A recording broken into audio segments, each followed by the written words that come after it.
तोहके बाटे हम जात बानी छठी घाटे।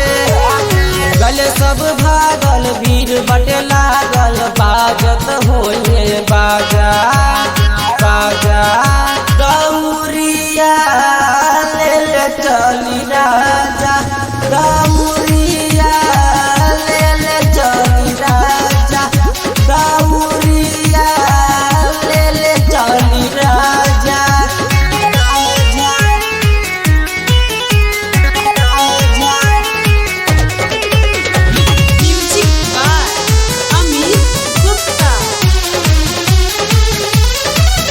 चाहे घरे बानी रूसल हो हम बानी भूखल हो। चाहे घरे बानी रूसल हो हम बानी भूखल हो।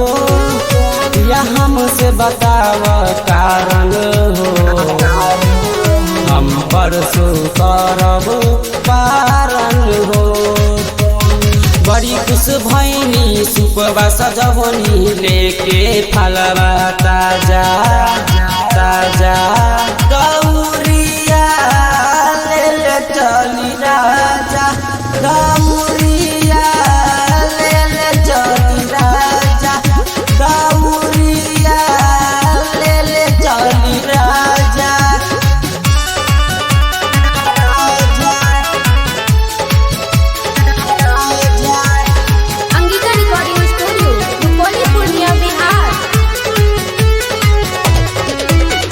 सब चीज दिहले हो संगे उखिया लिहले हो। लागे सब चीज दिहले हो संगे उखिया लिहले हो। काहे करला ड्रामा हो जाली ननदो संगे आमा हो।